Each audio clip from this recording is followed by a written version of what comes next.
Okay, we were going through virtual reality and science. You've probably heard of the anthropic principle. The anthropic principle has come up as another one of these paradoxes in physics that seems to have no explanation, and that is that when you look at this physical universe, our virtual reality, you see that it is very fine-tuned for our existence. That's why it's anthropic. It looks like the whole universe was just built for us.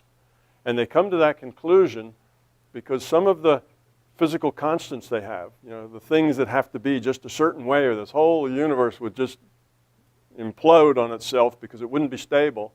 So for this virtual reality to be stable, you have to have this quantity to be exactly this number to 8 decimal places. If you change that last 8 decimal place, it'd all go to hell in a handbasket. It would disappear. We'd all die the next day. You see, it wouldn't work anymore. It would fall apart. And there's a whole set of these numbers and ideas and things that are like that. They're just fine-tuned such that this virtual reality just hangs together. In other words, the rule set is just able to create something that's stable. And that made people think, why is that? It's like it was built just for us. Because it's just the stuff that lets us survive here, is this real picky stuff in the 8th decimal place. And that being a big mystery is solved easily, obviously, with a virtual reality. When the system wanted to create this virtual reality as an entropy reduction trainer for us to grow up in, it had to evolve the rule set. I'm sure it made up a rule set and said, well, let's see how this one does. And probably after 1 million years or so, it self-destructed. Well, that's not quite right. Let's tweak it a little bit. And then they did it again, and they tweaked it, and they did it again, and then it blew back up again, and they did it again. And probably after 1 million iterations, they had a rule set that would create a virtual reality that's stable enough to last long enough to give the products of that evolution a chance to mature and grow and see what happens. If it didn't last long enough, then we wouldn't be here. It has to be stable. Now we know that our universe is not stable forever. We know that one day it's, second law of thermodynamics is one day there'll be nothing but, elementary particles and hydrogen atoms floating around. Everything will end up, with a very high entropy. The sun one day is going to explode, and when it does, this planet, turns into dust. See, so we know that it's not really long-term stable, but, we have a few more billion years. It's not like we have to worry about that yet, but eventually there won't be anything here. It'll all self-destruct. So you have to fine-tune it through trial and error until you get a set of rules that produce a workable simulation. So no doubt this evolved. Everything evolves. Everything starts with an idea and it evolves. So that's why our universe seems to be fine-tuned for us, because it was. It evolved that way until we got one that worked. So that's not a surprise. So the anthropic principle is not the big mystery. The next big mystery floating around is the Fermi paradox. Have you heard of the Fermi paradox? Fermi paradox, Enrico Fermi, a well-known physicist, sitting around at lunch one day having a discussion with his co-workers and co-scientists, and the conversation went to ETs, and Fermi, being the brilliant guy that he was, said, well, where are they? Where are the ETs? And he said, he went through his logic that said, the universe is so many billions of years old. Our star and us, we're somewhere later. We're not at the beginning. We're somewhere, like maybe, I don't know. There's been other universes, other parts of our universe that are billions of years older than we are. Given that, with all the trillions of stars and planets and things that are around, that something would have evolved in that older part of the universe first, and if it did it sort of like we did, then they could be billions of years more evolved than we are, because they got a 3 billion year head start on us or something. So he said, if that's the case, and you do the math and you find out it's really a very strong logical point of where are they. Because even if you can't go faster than the speed of light, you don't have, you can't get Scotty to, go to warp 5. You have to stick with sublight speeds. And they took very conservative things, like even at, 0.1 the speed of light, or 0.01 the speed of light. In those many billions of years, just going one planet at a time, just slowly moving out, should have been all over the universe by now. So if that's the case, where are they? See, plenty of time to be here, plenty of time to evolve. Of course, using ourselves as a model about how long we've been here and how long it took us to evolve, but it's because we're in a little newer part of the universe. Our whole evolution is on the later timeline. And that then, because it was such a strong argument that he had, yes, the probability that they should be all over the place, and we haven't seen them, well, some people have seen them, but we haven't seen them, then, there was lots of answers to that. If you go up and Google Fermi paradox, you'll find pages and pages of stuff, and a lot of deep thinkers have tried to solve that paradox. And there's dozens of solutions, but nobody really has solved it very well yet. Well, the Fermi paradox is easy to solve if you have a virtual reality. In a virtual reality, okay, we have this real big universe.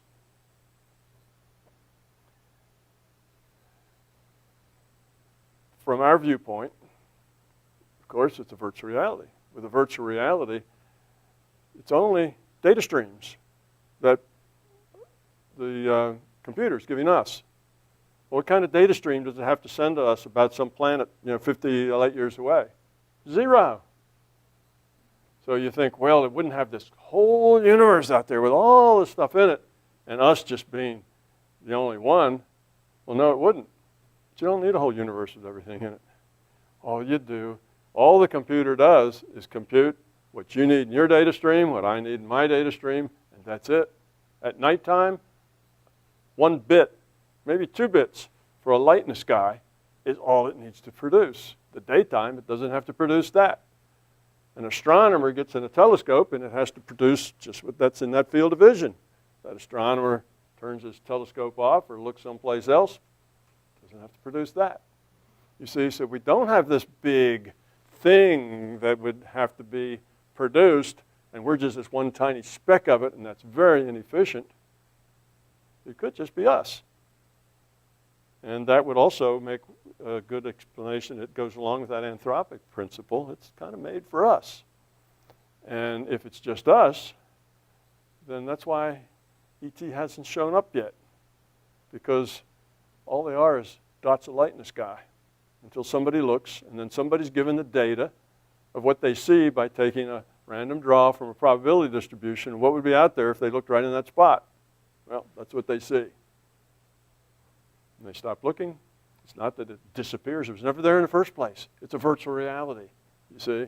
So none of that out there, all of those billions of stars, trillions of stars, and all those planets, they don't really exist. The only thing that exists is what the computer sends to individuated units of consciousness in a data stream. It's the only thing. See, it's a virtual reality. So in a virtual reality, you can have huge universes. And you don't calculate any of it except what some player is looking at. It's the only calculation you have. When there is no players in the World of Warcraft, nobody's logged on, that computer is doing nothing. It's not creating scenes and making the rivers flow and the trees grow and, the bears walk around. None of that's happening. It's not like that happens when nobody plays. The bears have a picnic, right, when nobody's playing World of Warcraft. They just don't, they never were there in the first place. They're virtual characters. They don't have to be rendered. So neither does this whole universe. The only thing that has to be rendered right now for all of you is just what you've seen, taking in. Nothing else. So you take all the people on this planet, all the critters on this planet, all the rendering that needs to be done as far as reality goes in this whole universe is right there. That many data streams, 7.5 billion data streams. That's it. You look up into the sky with a big telescope, all right, we'll render that for as long as you're looking, and then it's gone. Now you look up there again, you'll see the same thing because you brought it into this reality. History says it has to stay that way. You look right next to it, you'll see something that's compatible with that because there's a consistency rule, you see. And if you look again next year in the same spot, you'll see the same things because now that's part of our reality. But when you're not looking, it's not being rendered. And you'll find that out if you look at this no man's sky. It works the same way. It's got over a quintillion number of planets in it, which is probably about the size of our universe. And you can visit any one of them, and all of them will have its own ecology, its own critters, all of that. Because it's so big, even if tens of thousands, hundreds of thousands of people played it for the next 100 years, probably all of the planets would never be discovered. It's that big. And these guys developed this on a laptop. You see? That's all the computer power it takes because as soon as you're not looking, it disappears. They don't compute and store in memory anything. Everything's computed on the fly. You look here, they compute what's there, they send it to that player. On his screen, he gets that. He turns his head, that's gone. He looks back there again. They've taken the changes. Everything's run out of random numbers. You've got certain fundamental object types. Random numbers will determine whether the critter has 6 legs or 8 legs or 2 legs, whether it's tall or short, and you just do all this and poof, everybody has unique critters. The makers that make this have no idea what the critters and fauna look like on these planets. They created it. But until you go there, they had to spend a lot of their time getting this ready for market, just exploring what they made because they had no idea what would be out there. But once you've seen it once, you go back, it's exactly like that. It picks up. Except evolution continues there. So when you go back a year later, everything's progressed 1 year at a time. It jumps that delta T, and there it is. There's migrations of the critters. There's, evolution takes place on these planets. So you don't need much. It doesn't take that much computer power. We're not talking about something that has to track every particle in the universe, because there are no particles in the universe. It only has to keep up with our data streams. That's it. So where are they? Well, one solution that nobody's ever put up for this yet is that it's a virtual reality. Anthropic principle sounds like it's made for us. So the Fermi's paradox and the anthropic principle both kind of come together in terms of a virtual reality. That may be the solution.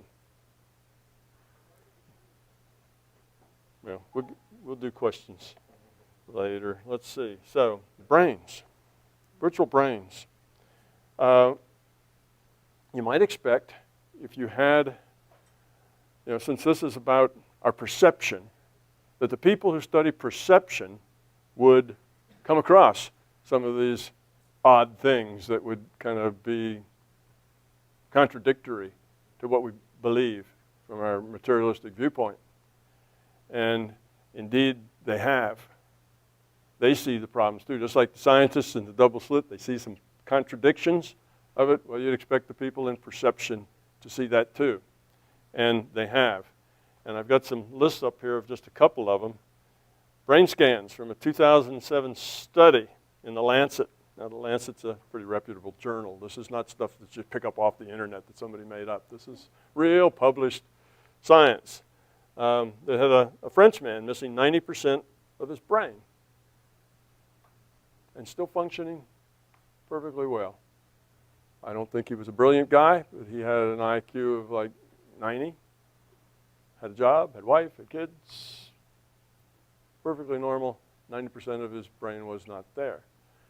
More dramatic than that, you can see the words here, so you can look these stuff up. Roger Lewin published an article in Science.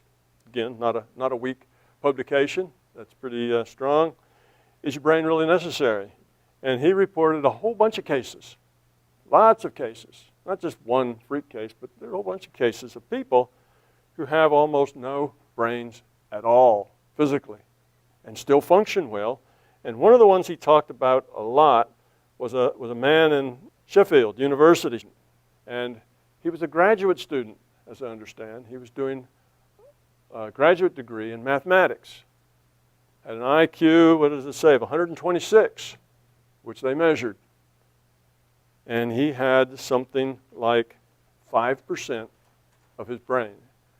That 5% was basically a little piece of brain stem coming up off the spinal cord and a thin layer, centimeter thick or a few millimeters thick, that just was a whole, the inside of his skull had this little thin layer of brain on it. He didn't have any cerebellum, cerebral cortex, the thinking, all this stuff, the part for sight, the part for, for coordination, hearing, all that. None of that was there. Just a little film around the inside of the skull and a brain stem. 126 IQ, doing really well at his studies at math. There was a group of these that he found, and I just quote this out of the article about it. It says, of that last group, which had less than 5% of normal brain tissue, half were profoundly retarded. The remaining half had IQs greater than 100. They were smarter than average, less than 5%. And I'm not sure how many was in that group, but it wasn't just this one guy. There was, it was a group of people. I think it was like maybe 10 or 15 or something like that. It was a small number, but sizable enough that this isn't a one-off. It happens. Well, how do you explain that? Materialists, brain creates consciousness? I don't think so.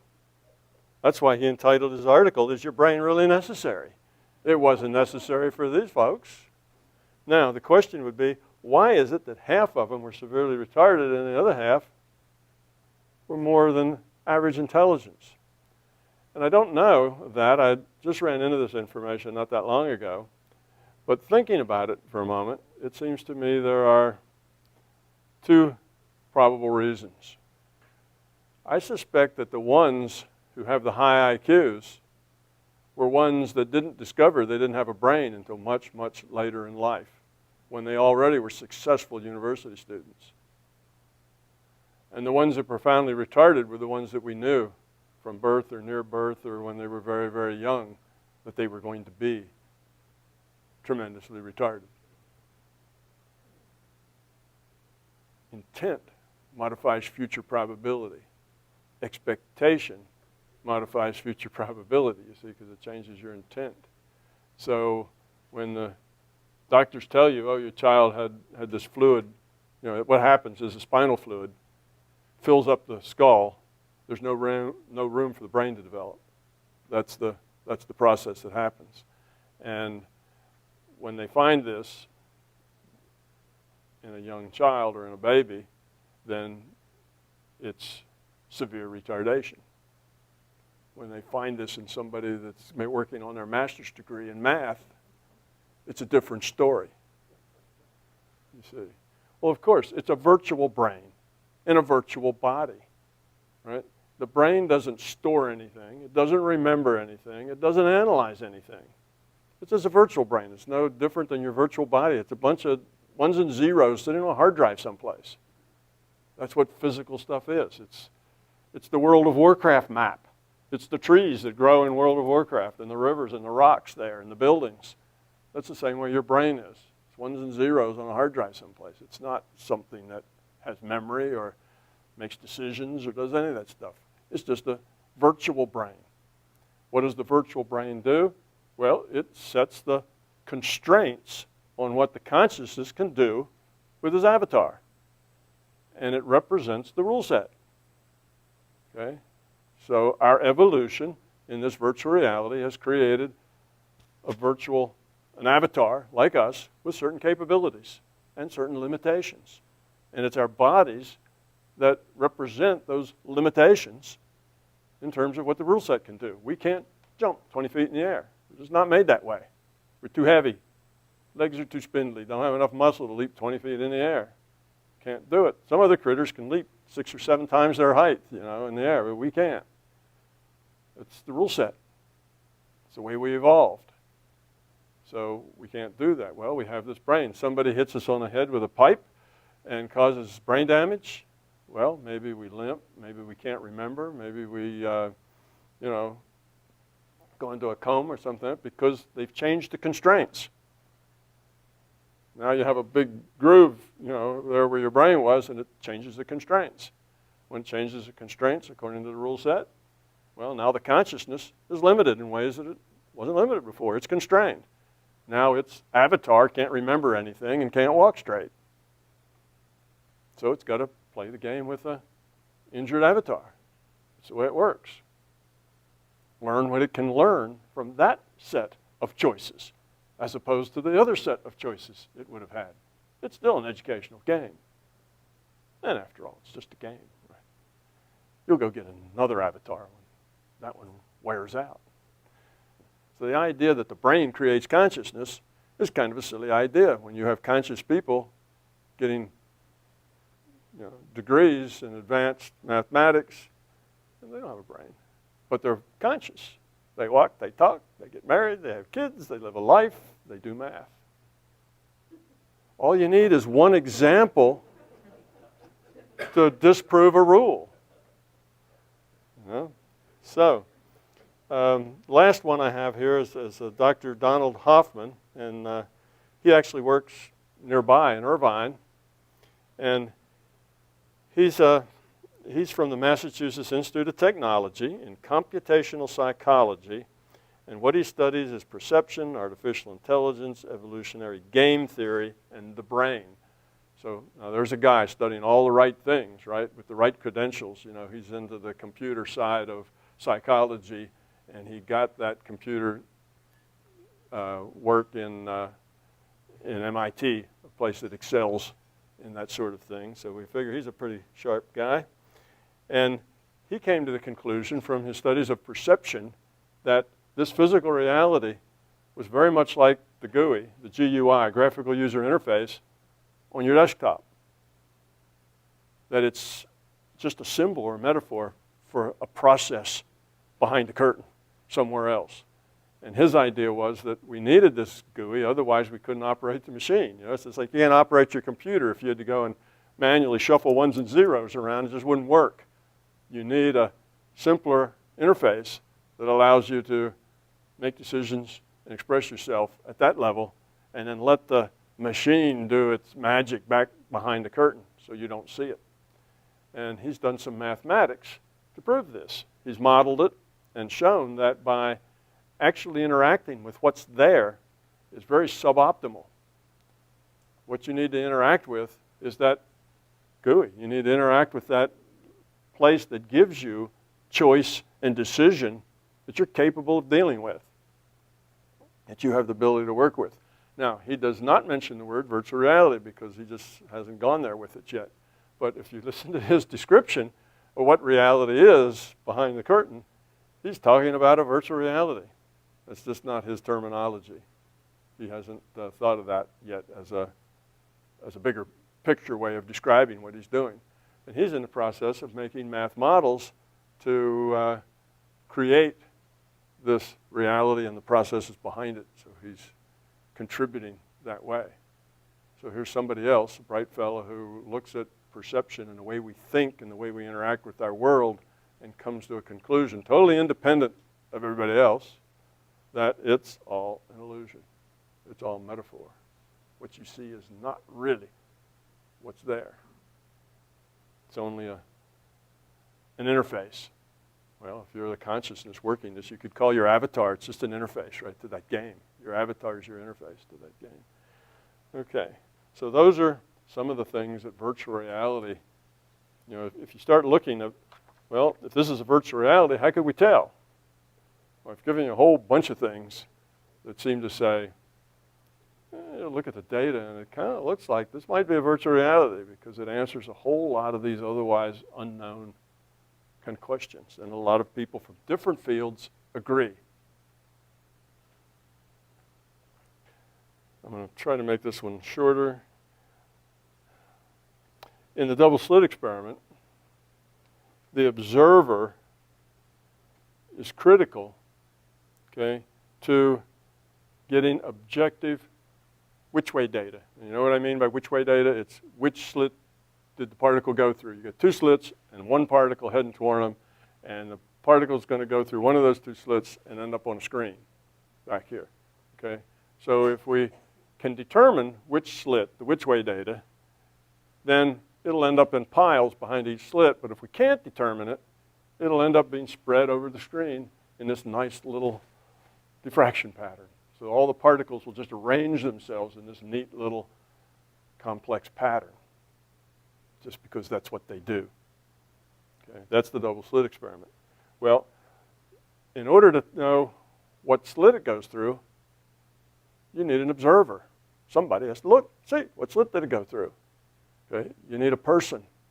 Without that person, you get the diffraction pattern. With that person looking, oh, it went through that slit, well, then it ends up hitting the screen right behind that slit. You see, whether the person is looking at it or not makes all the difference in the world. Well, scientists have really scratched their heads over that for almost 100 years, and they say, what's the person have to do it? What does the observer have to do with physics?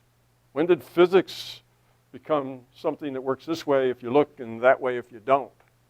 Well, now that I've explained virtual reality, the observer is there because reality only exists in the mind of the observer. You're getting the data stream.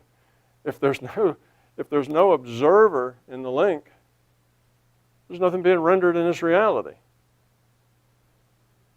See? So the observer is critical to that experiment. If there's nobody there to observe, then we have one pattern. And if there is somebody there to observe, you force the system to a different pattern, because now it has to provide data to somebody. If it has to provide data to somebody, then that's different, that's new. You're adding new things. So that's why you have this observer issue. The measurement problem, it's called in physics, because it takes a human, it takes a consciousness to measure something. Things don't measure themselves. So the measurement problem is the human in the loop, which has to do with our reality is created by data streams, the individuals who then interpret that data as this reality. All right. One other example. Talk about, as an example, let's say a walkie-talkie. Okay, this will also cover action at a distance. If I have a walkie-talkie or a CB radio or something like that, I talk here and somebody else hears it a mile away. And they talk and then I hear it. And of course I say there are no such things as fields. Well, there aren't fields. It's just the way our rule set's made. If you do certain things here, that'll cause certain things to happen, someplace else. It's the nature of our rule set. That's like that. It doesn't require a field. But let's think about this double slit experiment and uncertainty for a minute. The reason the double slit experiment works the way it does is because there's so much uncertainty about where those particles are. We don't know where they are. And because of that uncertainty, there's multiple things that can happen. And when you have multiple things that can happen and you take that random draw out of the probability distribution, there's multiple things. Sometimes you get it this way, sometimes you get it the other way. And the only reason you're making that measurement is because somebody called for the data. A human's in the loop calling for the data. That's why you draw from that random distribution. But the same thing happens in the macro world too. So when I talk on a CB radio, there's always has static in it, right? It's always got the buzzes and the pops and the cracks and that kind of thing. All right? Where does that static come from? Well, a materialist would say that there's coming from the cars on the highway, it's coming from light fixtures, it's coming from machines, anything electrical that's running or doing anything, lightning, whatever, creates these things. It's just background noise, right? There's lots of sources. When you're listening to that CB radio and you hear that static, if nobody is actually measuring the sources of the noise you hear on that radio, and some other radio a mile away will hear a whole different set of static.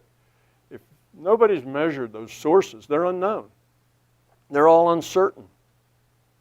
Why would the larger conscious system go about surveying all the possible electrical activity within 20 miles, because that's the range of the set, and calculating all of that noise so that you can just hear squeal, pop, that kind of thing, right? It'd just kind of be a waste of time, wouldn't it?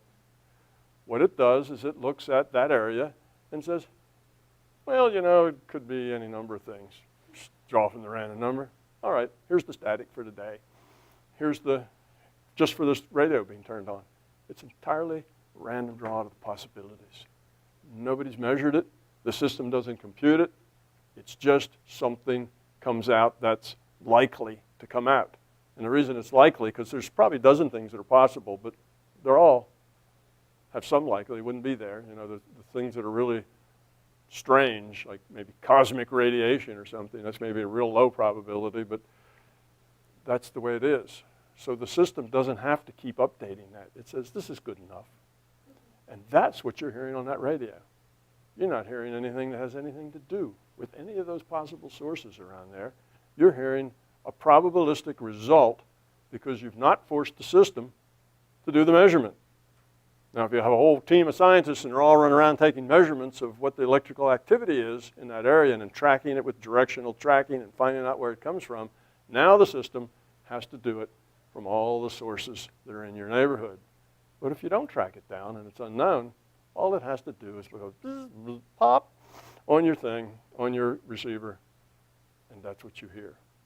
It doesn't compute anything. It doesn't have to compute. It doesn't just compute because it loves accuracy. It's running a virtual reality here, and it computes to give you what you need in your reality to make your reality smooth and functional. I couldn't say no static because that just wouldn't be realistic, right? So things like that happen in the macro world, but see, we never notice because the reason it happens that way is that nobody's measuring. If somebody were to measure, then you'd only hear exactly what all those sources produced. The system would have to do more work. If nobody's measuring, it doesn't have to. So we see we still have this observer thing going on in the macro world. Depending on the observer and the amount of uncertainty, there's more or less choices. And the system isn't going to compute anything that isn't necessary to compute to satisfy the needs of that request, that virtual reality request. And it's not going to compute anything past the amount of accuracy or resolution it needs to compute either. So in our daily life, much of what we take for granted and believe in a material cause is just probabilistic. We get that because it's just probable. That's okay. We wouldn't notice the difference as long as we can't say, oh, that's fake static. That couldn't be coming from here. If you could notice that, then it wouldn't be able to give you that. It's only because you can't notice it that it doesn't have to compute it. So I just give you that as an example. In our daily life, there's lots of things going on that we believe in our little hearts have material causes that are just probabilistic. So, cell phone is another example. Try to do this one quickly. If you have a cell phone, you dial up a number. Somebody say, let's say is in South Africa, and you dial up their number, and it goes from your phone to a cell tower to some other kind of larger cell tower that communicates to a satellite, that communicates to another satellite, to another satellite, to another satellite, which downloads it down to a cell tower in South Africa, which then moves it through the cell system to a cell close to the person holding the phone that you're calling. Well, there's a lot of steps. There's a lot of technology in there. What does the larger conscious system have to compute? Well, the number.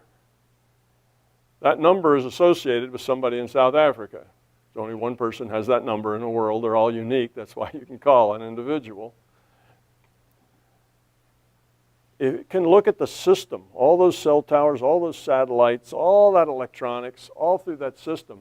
And there's a certain probability that that stuff will all be working. And there's a certain probability that some of it will fail. And if it hadn't had maintenance for a long time or it's old, the probability of failing goes up and so on. Okay? So what it does is it can group all of that probability up into one probability function. So basically it has a random draw. Is there a problem in this transmission? No, not likely. It's a low probability, but could be. It's just probability. Well then, let's wait for the appropriate amount of delay that all that would take, and then let's voice the message or write the text to the phone in South Africa. You see, it doesn't have to compute all that stuff. It doesn't need to go through all the steps to get it there. All it needs to do is see what you're doing, you have an action, and that creates a reaction in South Africa. It just does both ends. The middle is just probability. And every once in a while, it draws out of that probability distribution. Oh no, something's broken. Something didn't work right. You know, cell tower's down, or phone didn't work, or something. And then, of course, it doesn't go through. There's a problem. Somebody has to go out and fix it. So all of these electronics and all of the mechanical things, all the double slit experiments, all have their own logic, how they work. This does this to that, and that does that to something else, and you have this long chain of logic. And in all that logic, there's uncertainty, things that could happen. And that's just a calculation. So the system doesn't have to compute everything. So it's just like it doesn't have to compute all the stars in the universe. Nobody's looking at it. It doesn't have to compute all that stuff. All it needs is the logic. We built the system. When we build that communication system, we build it because of the logic. We knew how to do it, and the pieces that represent that logic. All the system has to compute is the event, the action and reaction. Remember, all we see is, you know, what happens to us. We don't see behind the curtain. So in many cases, the conscious system doesn't have to compute all that detail. It's not into computing all the little electrons flowing through the wires all over the planet in order to make things happen. It just makes things happen. You call here, it goes there. But see, that's hard to tell, because if you measure it, if you want to go up there and plug, you know, your earpiece into that satellite, sure enough, you'll hear your call going by, and there it'll be. You don't measure it, no need to do any of that. So now you see we live in a pretty squirrely reality, right? It's not like you thought, all buttoned down and great process. Lots of things are the same as the double slit experiment. When there's lots of uncertainty and nobody's looking, nobody's measuring, the system isn't going to compute it. It's just going to give you a probabilistic answer. So that makes your reality kind of different than what you thought it was. It's not so buttoned down. All right, we're going to do a quick action at a distance. I think we've already talked about this. I don't know that I really have to say much about it. The actual cause is the rule set. We don't really have action at a distance, whether it's gravitation or whether it's charges in electric fields. There's not some magic force field. I mean, look at this force field. Look at this electric field. How much does it weigh? How much volume does it take up? What does it smell like? What does it feel like? You know, I mean, it's that same as the pink elephant, I said, that created reality that flies around at night that nobody can see. You see? It's an invisible, non-falsifiable concept. But the rule set says that these things happen, that these things are related. It's part of the rule set, so they are. So action at a distance doesn't really happen. Fields, even morphic fields, electric fields, magnetic fields, gravitational fields, force fields, all these fields, the only kind of fields that exist are the kind you grow potatoes in, you know, and raise cattle on. The rest of these fields are just mathematical constructs that really have nothing to do with fundamental reality. They're just a way of computing what's going to happen someplace else, okay? A wave equation does not logically imply a physical process. We just believe that it does because we need to believe that. It makes us feel good. Okay, as if there was a physical wave, as if there were all these towers, as if there were satellites, as if all that stuff existed. That's what we get. The as if is what we actually see, not the stuff. But that can only happen. We can only get that as if because all that stuff, the logic of it, has been put together by us. We've created that system.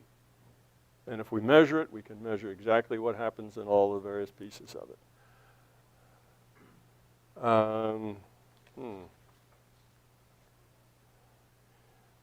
This I'd share with you. John Archibald Wheeler, which was one of the very first scientists to realize that everything was information. Now, he didn't necessarily use the words virtual reality. He just came to the conclusion that everything is information. I was interested and kind of amused by a statement he made when he was asked about his long career. Very eminent physicist, Wheeler. He was with those guys over in Copenhagen, you know, when they were all sitting around trying to figure out what quantum mechanics was. So he died in 2000 and something, 2006 maybe, or something like that, as an old man. But he was a contemporary with Einstein and Bohr and the rest of them. He was the young kid. He was the young scientist that was hanging out with the old guys that made history. But he had a very stellar career, and he coined the phrase, it from bit. It being the universe, bit being information. And anyway, he was asked about his career, and here's what he said. This is not an exact quote, but it's real close. He said, at first, everything was physical, but eventually, that didn't work anymore. Then, everything was fields, and eventually that didn't work anymore either. Now, he says, everything is particles, and that still doesn't work. So, he says, I've finally come to the conclusion that everything is information. And this was said 40 years ago, 30 or 40 years ago. So that I thought was a very good summary of physics over the last century. So.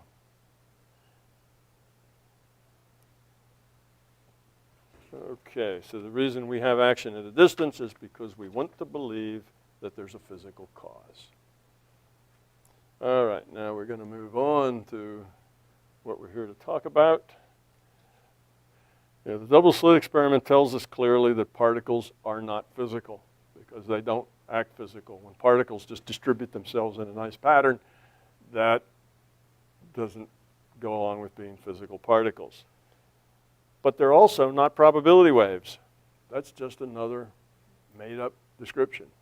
It's not this little probability wave that travels around, and the probability wave goes through both the slits because probability can go through slits. And people use that kind of language because they don't have any language or any way to actually describe what's going on. So they make up metaphors that sound sort of plausible if you don't take them too seriously. There is no wave function that moves through slits. Okay, that's not how it works, and I'll show you that. All particles are virtual because reality is virtual. After the double slit, quantum mechanics got started, and we thought that there was a special science for little things. That when things get very small, they get weird and unpredictable because we can't see them anymore, and we just don't know. So quantum mechanics became weird science that was non-intuitive. Okay? But it's small was not the issue. They missed that. It wasn't that they were small that made them unique. It was that they were uncertain. It was the uncertainty in their whereabouts and the uncertainty in their parameters that was the key. The fact that they were small was really irrelevant. Small was just the reason they were uncertain. You don't know where those little things are because there's no way to sense them and track them. So that created uncertainty, but the smallness wasn't the issue. So they just got that wrong. The same thing works in any place where there's a lot of uncertainty. A lot of uncertainty means a lot of possibilities. So again, the astrophysicist, he looks out in the universe. There's 100 things that could be out there, maybe 10,000, because there's lots of different stuff out there. One of them gets drawn out, that's what he sees. Why? Because that's uncertain. You go into the oceans where things are uncertain, and you don't know it's down 5 miles under the water, because we hardly ever go there, and when you do, it's real dark, and you can't travel around very easily, and it's a tough environment to be in. So there's probabilities, the kind of things that could be in there, and random draw the possibilities, there. That's what you see. That's what you get. So it's uncertainty that's the key, not smallness. There isn't a special physics for things that are small. there is a big impact about things that are uncertain. Because when things are uncertain, they allow a lot more possibilities. And when you have a lot more possibilities, you can come out with some really strange things out of that curve. If you happen to pick the 1 in 10,000 thing that had a little tiny probability, that just might come out. Typically, you're going to get something that's more likely, but you can get things that are very different. Yeah, you hear scientists often saying things like, the particle went through both slits, or the probability wave goes through both slits and interferes with itself. And you'll hear them say these things, but they don't really believe it. They're just saying that because they don't know what else to say. They don't really believe that. At least not the ones that really understand the physics that they're talking about don't really believe that. These things are just metaphors. But you'll hear physicists saying them all the time. They're all fiction, they're all metaphors. It's simply a way of speaking that maintains an illusion of materialism. To say the particle somehow goes through both slits, or appears to go through both slits. That keeps you kind of feeling like a card-carrying materialist, and still talk about something that completely is contradictory to materialism. All right. This is just a little bit of a logic problem. I guess if you can read that, I can just don't have to really go over that. If you claim that that our physical reality is based on the interaction of physical particles, well, that sounds logical, doesn't it? Physical reality, physical particles, but experimentally proven that it's incorrect. Okay, still the standard belief. Claiming that a physical reality is based on a collection of non-physical or virtual particles, that's illogical and incorrect. Claiming that our reality is virtual reality based upon a rule set that defines the collective interaction of virtual particles is logical. Virtual particles building up virtual reality sounds like that might work. And it's correct. How could it be any other way? What kind of reality can you build up with virtual particles? Virtual reality. You're not going to start with virtual particles and end up with a physical reality. Well, our scientists today have come to the point that they're calling small particles virtual particles. So that's in the literature. They're all virtual particles, but somehow these virtual particles create a physical reality, a material reality. That's just not logical. You don't take virtual blocks and build up a structure that somehow magically turns into a physical structure just because it's gotten bigger and it's not small anymore. Smallness isn't the issue. All right, here's what I mean about a random draw from the probability distribution.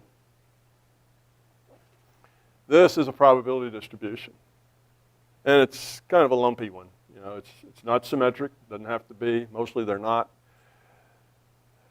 The letters A to Z express a potential result. So here's A through Z, right? There's, 26 letters in the alphabet, so there's 26 different possibilities there.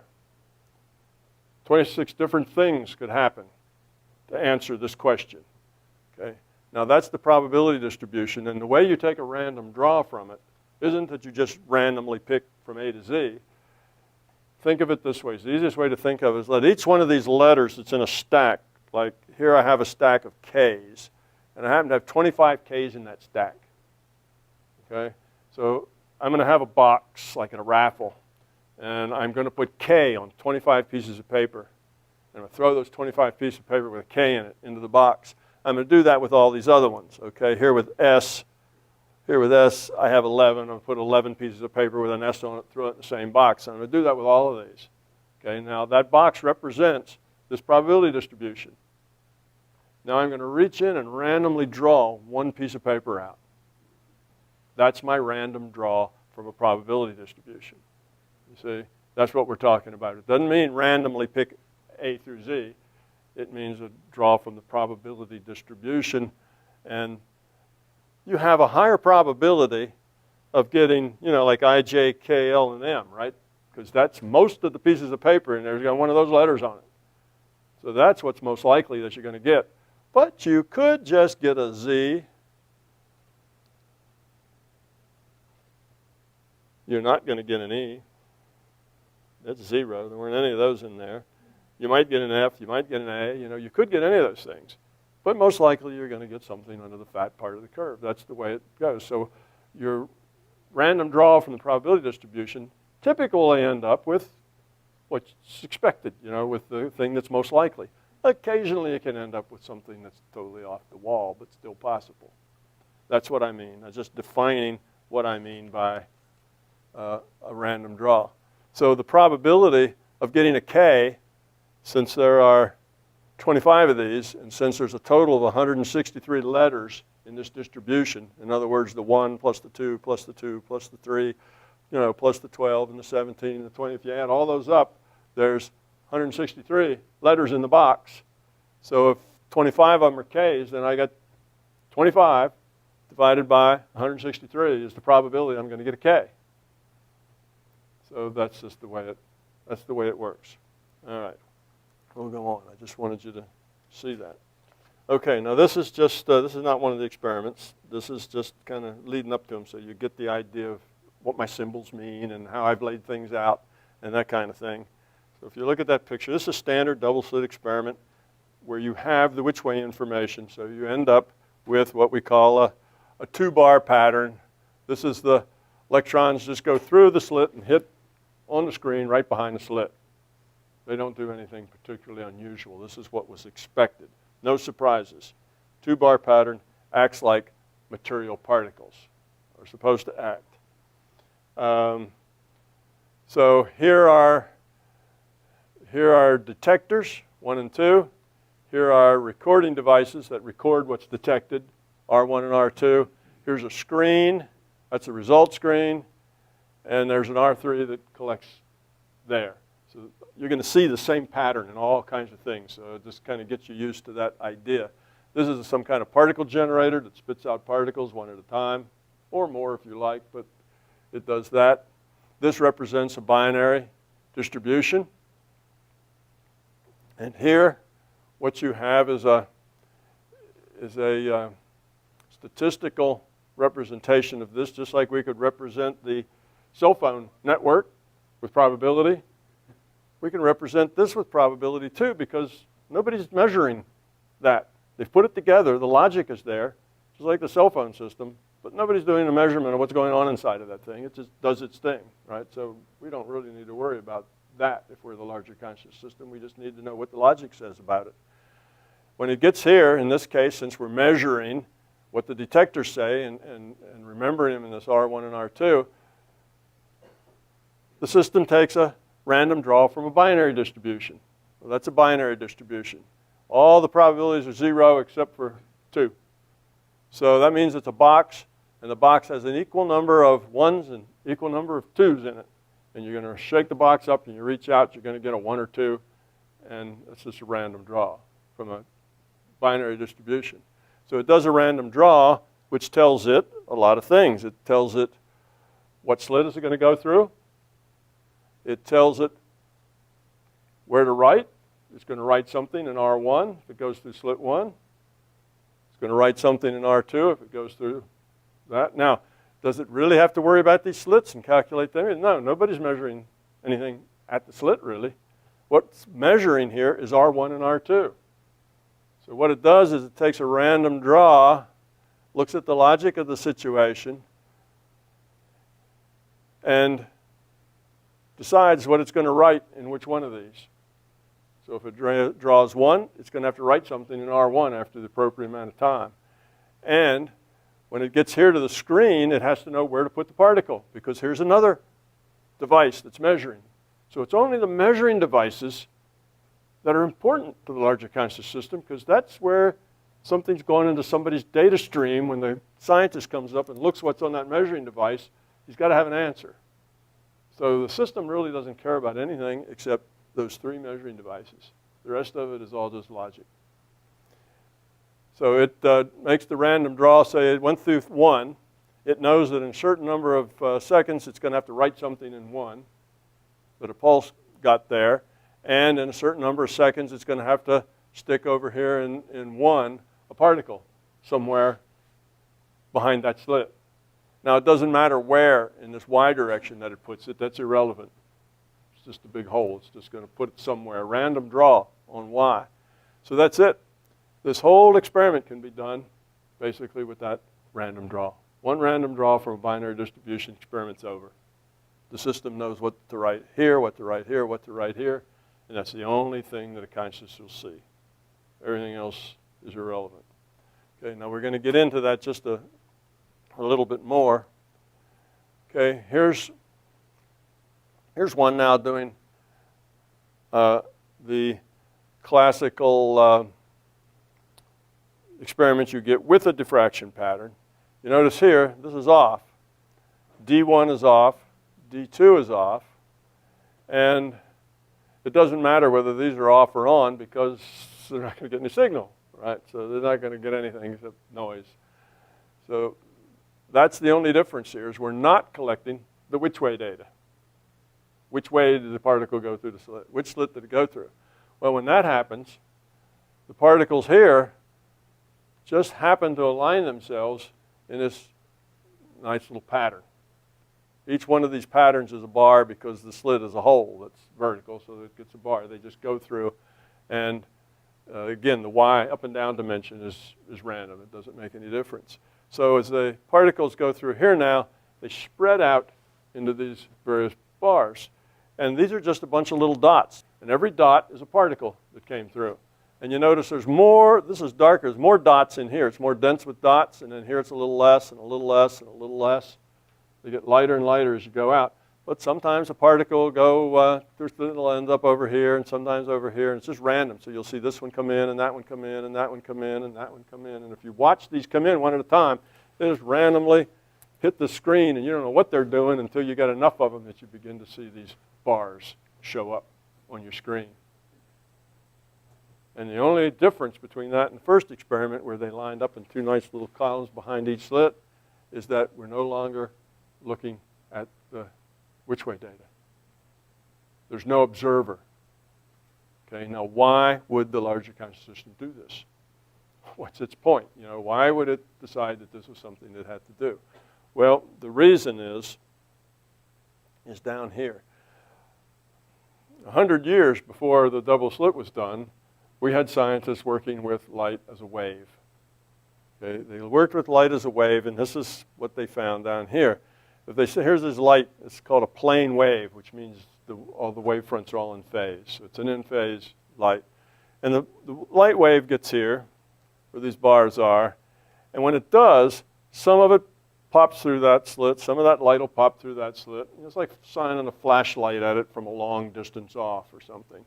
And when that happens, this now becomes like a little source of light coming through that hole. It's like looking at a hole with a light behind it, and you see this little point of light. And this is another source. And what happens is that the light comes from this source. Now light's a wave, and it comes through this source and comes up here. This source is a little longer. This line, D2, is a little longer than D1. And when the difference in that length between D1 and D2 is a whole wavelength, you get this sort of a pattern. So it's like this. The waves are just one whole wavelength different. They line up. They're perfectly in sync with each other. Dips dip at the same time, humps hump at the same time, and you have what's called superposition, and you end up with a bright spot. So here in the middle we have a bright spot because it's equal distance. D1 and D2, there'd be D1 and there'd be D2 are exactly the same length. So there's no difference between them. They're all going to add up together and make a spot of light. In these areas, that's where the difference between the two paths are some odd integer of half wavelengths. So now you have a wavelength, and this one is just 1/2 wavelength apart, and that's like this pattern or this pattern. So this one dips right where that one humps, and this one humps right where that one dips. They cancel each other out. You get nothing. So you end up with this thing that was called a diffraction pattern, and this is called the diffraction of light. And it was a wave phenomena well known for 100 years before we ever got to a double slit experiment. So this is the thing that it looks like when you're actually measuring it. This thing with the bars, that's kind of a physicist's dream. That's a good way to represent it in a cartoon, but actually it's a little messier than that. Some of these particles are kind of messed all around, and the whole thing looks a little cloudy, but these stripes are real obvious. But it's not quite as neat as what I've shown here. That's the pattern, sort of like that, which means that this is a high peak. That means this has a lot of spots in it. Okay, and this is a little small peak. That's why this doesn't have so many spots in it. That's how you translate between this and that. Okay, this is where they end up on a screen, and this would represent how many end up here, not so many. A little more end up here. Most of them end up here, and so on. Okay, now they compute this just by looking at the distance between the slits, the distance between the slits in the screen, and do a little algebra, a little trigonometry, and they can say where are they in phase, here, here, here, here, and here, and where are they out of phase is where there is no light diffraction pattern. Okay, well, we knew that. Now, Einstein comes along and ruins the whole thing by telling people that light exists as a little chunk of momenta. That's a particle, by definition. Light's a particle, not a wave. Well, most people said nonsense. We know light's a wave because we've been doing diffraction experiments for years. Well, they decided to test that, and one of the ways they tested this light particle thing was in this double slit experiment. This is where everything got weird for the physicists. So they found a way to get a light particle, and now we use lasers. They didn't have lasers then. They had to be more clever. But we now have lasers because that's all coherent light. And we can get good enough technology, we can turn those lasers down to they're only going to emit one photon at a time, one particle. That's it. Well, when they do that, they come through here with one particle. Well, all the physicists who thought Einstein was mistaken, because Newton had actually done the same thing 100 years earlier. He said light was corpuscular too. And it came back up again then with Einstein doing the photoelectric effect. But everyone thought, of course, that the one, it would either go through this slit for that slit, and it would end up right behind the slit. That's where it would hit the screen. And instead, they got a diffraction pattern. That's what started the whole weird physics movement called quantum mechanics. There was no reason why those particles should go through those slits and spread themselves out, laying in these strips and avoiding the places in between. But they did. The reason they did is that we have a boundary problem here. We've got history that says light's a wave, and this is what happens when it goes through two slits. And now if you send these one at a time as a particle, and you want your reality to be consistent, you give it this as a probability distribution. That looks just like this. You give it as a probability distribution because that will make it consistent with, remember we said that was one of the constraints on the larger conscious system. It has to do things that are consistent with the past.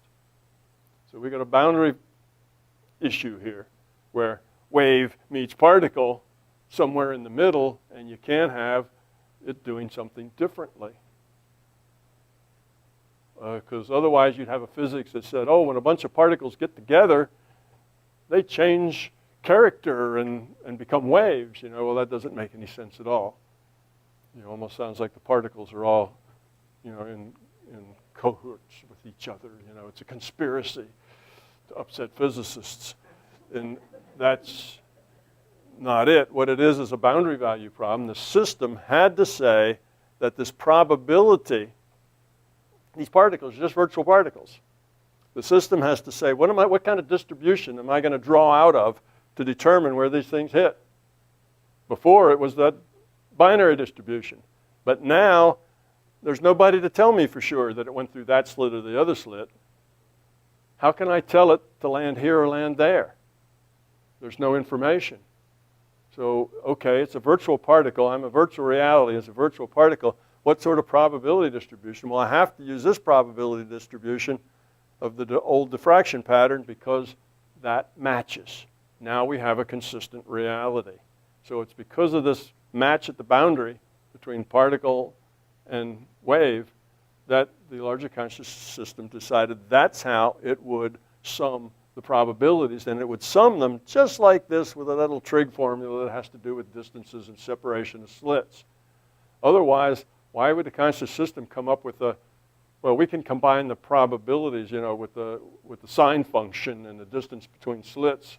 Well, that doesn't have anything to do with probability. So it chose to do it the same way that the wave did it, so it would get the same answer and have consistency. That's kind of all it's about. Now, these detectors, by the way, they don't have any memory. They just are a detector. Here's the memory. Okay? And you'll find later that they come in two kinds. They come in a detector that just detects and sends a pulse. You know, let's say it just sends some kind of voltage pulse. And that's all it does. And this one just does the same thing. So you have just two voltage pulses that are identical that go out every time a particle goes through their slit. Or these detectors can come in a flavor, come in a mode where they actually have identity information.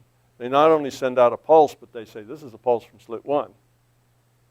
So you can think of it like if that's a digital back end on that detector, it has it can send a header information. This is a slit 1 pulse, and that's a slit 2 pulse. So we'll see, we'll have detectors of both types here later. So I just wanted to show you why the system would decide it would have to combine probabilities in terms of sine functions and slit distances and that sort of thing when it could have picked any way in the world to combine probabilities. It was faced with a consistency problem. All right. Now, if I send a whole lot of particles through that last experiment we just saw, if I send a whole lot of particles through there, and I said we'd get this diffraction pattern, well, this would be the probability distribution of that. Okay, and I have, what, 1,608 of those particles went through there. So I have 1,608 points on the screen. And all the points that, these are x values down here. Of course, you can't see that, but this starts down here at x1, x2, x3, x4, you know, x sub something, big number, all the way up there. So I have these x values across, and every time one of them hits in that, I stick them under this bar graph, right? And I produce this pattern. Okay, now when I want to know where it went in the y direction, it's this kind of pattern. It's a random draw. Here I have for the y's, the y values up and down, and I have all these y values. But I have the same number of pieces of paper with each one of those y values in the box because they all have equal probability. So if there's 10 of them, then I got 10 of every value with that number on that y value, and I shake it up and I take it, then I have an equal probability of getting any one of them. Okay, so it becomes randomized when you have probability distribution like that. Okay, so that's how we put an x and a y. The system takes a draw from a distribution and takes a draw for the x, takes a draw from a random distribution like this for a y, and that's where it sticks the point on the screen every time a point comes. Okay, so that's all there is about that. These are some other very useful distributions that I'm going to talk about. I want you to know we already looked at a binary over here. And here's x1 and x2 for the slit.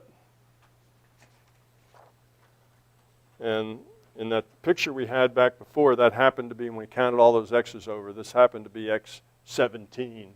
And this happened to be x26 as I counted over. So that's what these are. What this means is that it's 0 everywhere else. So, and I've got a box, and I've got an equal number of pieces of paper in there that have this x17 on it, and another same number of pieces of paper that have this x26 on it. I put them all and mix them up. I'm just going to get one or the other. Random draw from binary distribution. Okay. This is called a single value probability distribution. Now this is kind of a mathematical sleight of hand in the sense that you don't really need a single value. Means it's just that. It's only got one item in the probability distribution. All right, what's the probability, that the door is going to be there, like I told you? Well, it's a 1. Well, that's the way this is. When there's only one item in the distribution, here's an x17, then you've got a box that has n number of x17s in it. When you reach in and pull one out, it's going to be x17 because that's all that's in the box. Okay, so it doesn't sound like it's worth doing, but it's consistency. All you guys out there who are math-like understand we need this kind of consistency, or we can't speak about these things. Anyway, here's this one, I called it a single value distribution 1, a single value distribution 2. So what we're going to find is that when they put the points, sometimes they draw from a single value and they're going to get just the x value that's right behind slit 1. Sometimes they'll get the x value that's right behind slit 2, if that's the way the particles are going. And they get those out of these distributions. Sometimes, if they're saying what slit it goes through, they're going to draw from a binary distribution. And we're going to use these in a lot of different places. Now, in physics, this thing that's just that one point, they call that a delta function. At least they used to when I was in school 40 years ago. So it's a math kind of thing for selecting out a single value. Right, now let's go on. I'm going through these a lot quicker. This is, I'm going to tell you how this thing works. If you've ever wondered about this double slit experiment, most people that see it, they say, all right, you fire the particle and it goes through one slit or the other. Why don't it ever hit in the middle? What happens to the ones that don't make it through the slit? How do you know it's going through one slit or the other? Do you aim it at the slit? And if you aim it at the slit, how do you not know that it's going to go through the slit you're aiming at, right? Why does it go through one or the other? How does this work? It doesn't seem to make a lot of sense to people, so I'm going to go through a little thing about how that works. This is just the end of the particle generator. Okay? And this is the two slits. You can see one slit here, one slit here. They're numbered x1, x2. Well, they turn the gain up on this particle generator to it's actually a beam of light. Billions of particles coming out, right? And they shine this thing on it, and they use lenses and other kinds of things to make the beam of light be just slightly bigger than the slits. And they make it such that it's it's equal density of light. It's equally bright everywhere inside of this dashed red line. And then it kind of fuzzes out as you go past it. It's not quite as bright out there, but everything inside this dashed line, it's equal intensity. Same amount of light hits every spot there. All right, now, there's a certain probability that if a particle comes out of here, that it'll actually, this represents that dotted line. That's x1 and x2, which now is not the slits, but it's these dotted lines. x1 is this dotted line, x2 is that dotted line. That was very clever of me to use x1 and x2 for two different things so I could confuse you. But anyway, you can keep that separate. This is just the box, right? The red dotted line box. And it's about let's say, 0.8, 80% of the particles come out of here are going to be inside the box. And 20% are going to fall outside the box. Okay, so this is just optics so far. And it's easy to understand. All right, next. Now, we're going to turn, well, we don't even have to turn it down yet. Now we put our double slit up and put a screen there, right? And because we're not looking at which way data, we're going to get this diffraction pattern. Okay, that's what we're going to get. And what happens is that, here's the distribution that it draws from to get that pattern. So when the system says, okay, in exactly so many nanoseconds, I'm going to have to put a particle on that screen because there's something come out of this, so many nanoseconds later, I'm going to have to put it on there. Where am I going to put it? Goes down here, takes a random draw out of this distribution, comes over here, takes a random draw out of this distribution. This one will give you some x value where it lands. Could be out here on this corner or down on this one. It gives you some y value, which are all the same. It's random. And that's where it puts the particle. Okay, that's what's going on. So each particle location on the result screen has a specific x value somewhere on the screen and a random y value somewhere between y1 and y2. Okay. Now, we're going to talk about the particle generator. In this particle generator, you have two things going on here. One is up here in this corner, upper left. That's a distribution for the time between particles coming out. So you get out a particle, a certain amount of time, out comes the next one. A certain amount of time, out comes the next one. So this is the distribution of time. So like most of the time, there's about that much time between. So these are little delta t's down on this x-axis. Sometimes it's way down here small. They come out really fast. Sometimes they come out really slow up there with big delta t's. But most of the time, they're here in the middle, and that's their probability distribution. So particles don't just always come out one every second or something. It's a process where you heat up a filament and it boils off electrons or something, and then those electrons are put out through there by magnets. And there's some statistical process going on here creating the problems, whether it's statistical in boiling electrons off or whether it's statistical in having atoms change quantum states and produce photons, whatever. It's a statistical process. So you end up with a statistical distribution of the time between pulses as you turn this thing down, so there's fewer and fewer and fewer particles coming out. The other thing that's going on here is if the particle is light, of course, there is no probability distribution for light in the sense it's always a constant speed. So it would be one of those single value probabilities. It's always the same speed. But if it's electrons or buckyballs, or anything, and they've done this now, the latest, I think it was a year or so ago, with a molecule that was much bigger than a buckyball. Yeah, it was 100 and what? Yeah, it was big. It was like 190 atoms or something put together in this big lump that makes buckyballs look little. They're only 60 atoms, and they put those through the slits. It works the same way. It's not just something magic with light. Any particle will work through this. So you throw electrons, you throw hydrogen atoms, anything else through here. Buckyballs, which is 60 carbon atoms in like a soccer ball configuration. You throw them, they work the same way. They distribute themselves in diffraction patterns. If you don't look what slit they go through. So it's not just a freak thing with light. Okay, so the way it works is, let's say you have an electron, then the two patterns that you have is this to say, when is it coming out? What's the time between particles coming out? And this, which would say, what's its velocity? How fast is it moving when it comes out? And if it's a light, it always comes out at c. And that's it. You can, all the physics and all the engineering and everything that's gone inside of this particle generator have now been reduced to probability distributions. And they're both generated, all these particles are generated by random processes of decaying atoms and decaying electrons decaying down to different levels in atoms, or with electrons boiling off of a filament if you're doing electrons, or with buckyballs being whatever generates buckyballs. It's a random process of how that works. Okay, so we've now got that generator. This term down here is a probability of delta t from the particle generator, and the other thing is an average frequency of particle generation in particles per second. Okay, and particles per second is a frequency. 1 over the frequency is a time period. That's the delta t.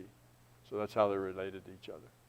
Okay, here is that probability distribution for the delta t. And as you can see, there's, what do we have here? It's hard to read the numbers on the slant. Those are tens. So 10, 10, 20, 20, 30, 20, 30, and what's the top? 90. And I made this perfectly symmetric because then it would be real easy to me to point at it and say, this is the average. It's the average because it's exactly the same on both sides. And that average happens to be here at 33.33 milliseconds. Okay, there's milliseconds down here on this number. Okay, well, if you have this many milliseconds, then 1 over that's a frequency of about 30 particles per second is going to come out. So this is that distribution for delta t's. Now, I'm just making these numbers up. This doesn't have anything to do with the real world. I'm making them up because they're easy, round numbers for you to see the point of what's going on. Now, this is kind of important for you to understand the particles. Here's the dotted red line. There's the 2 slits. Now, I just copied those slits and stuck them in here to try to cover the pattern up. I kind of ran over on this side, but I ran under down here. But I got about 6 of those slits to cover up this amount of area. So each slit then is about 1/6 of the area of the whole red box. Remember, the red box is going to be evenly illuminated. All right? That means that the ratio of the area in one slit to the area inside that dotted box is 1:6, right? So the area of both slits together is 1/3 of the whole box. Well, given that that probability of even getting it in a box is 0.8, then if you take the 0.8 times the 1/3, you're going to get the probability that a particle will go through either slit. Okay? Now, if you're going to multiply that times the fact you're going to have 30 particles per second, you end up with the 30 times 1/3 times 0.8, which even I can do. The 30 divided by 1/3 is 10 times 0.8 is 8. How about that? And you end up with, on an average, about 8 particles per second being sent out of this. Now, in the real world, you don't have 8 particles per second. You have it scattered all over from that distribution. This is just the average. Okay, because I was clever enough to make this symmetric, and the average is real clear here. So that's just the average that you get. That'll happen more than anything else. All right, so now we have how this thing works. And then we can take a break here and go to the next step after food. Okay.